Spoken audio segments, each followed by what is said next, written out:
Hi යාළුවනේ දැන් photo edit කරද්දි ගොඩක් අය භාවිතා කරන්නේ CapCut එකනේ. ඒ වුණාට ගොඩක් අයින්ට තියෙන ගැටලුවක් තමයි දැන් CapCut එකෙන් එඩිට් කරාට පස්සේ CapCut එකේ watermark එක වදිනවා. එතකොට Facebook එහෙම අප්ලෝඩ් කරන්න බෑ. මොකද එතකොට issue එකක් එනවා CapCut එකේ watermark එක. අද අපි බලමු CapCut එකේ watermark එක අයින් කරන්නේ කොහොමද කියලා. එතනින් new video කියන තැනට ගිහිල්ලා වීඩියෝ එක සිලෙක්ට් කරගෙන මම අපි වීඩියෝ එක සිලෙක්ට් කරගන්නවා. ඊට කරගන්නවා. මේ එඩිට් කරන විදිය නෙමෙයි මම කියන්නේ watermark එක අයින් කරගන්න එක විදිය විතරයි මම කියන්නේ. එතකොට මෙතනට ගිහිල්ලා වීඩියෝ එක ඇඩ් කරලා මම මෙතන උඩින් පේනවනේ CapCut එකේ watermark එක ඇදලා තියෙනවා. ඕක අයින් කරගන්න ලේසිම විදිය තමයි මෙතනම තියෙනවා AI UHD කියලා එකක් පේනවාද?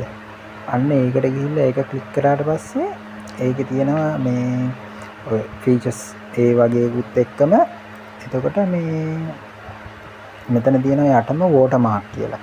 එන්නේ watermark එකේ මේ තියෙනවා මෙතන CapCut කියලා. ඒ watermark එක අපි ක්ලික් කරාට පස්සේ මෙතන තියෙනවා මේ hidden කියලා එකක්. එන්නේ hidden එකට දැම්මම පස්සේ මේ අතන watermark එක පෙන්වන්නේ නැහැ. ඔය දැන් අතන උඩ watermark එක දැන් පෙන්වන්නේ නැහැ. එහෙම තමයි watermark එක මේ CapCut එකේ අයින්. හායි යාළුවනේ දැන් ෆොටෝ එඩිට් කරද්දි ගොඩක් අය භාවිතා කරන්නේ CapCut එකනේ.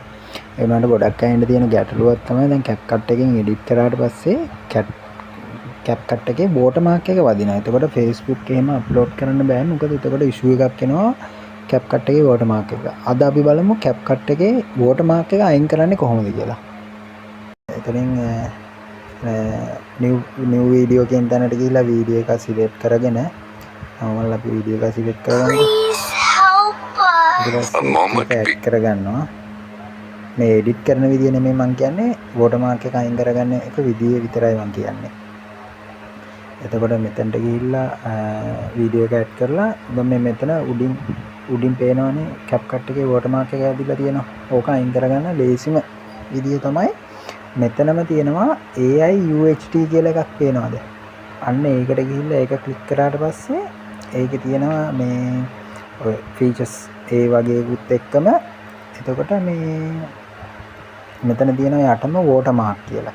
එන්නේ watermark එකේ මේ තියෙනවා මෙතන CapCut කියලා. ඒ watermark එක අපි ක්ලික් කරාට පස්සේ මෙතන තියෙනවා මේ hidden කියලා එකක්.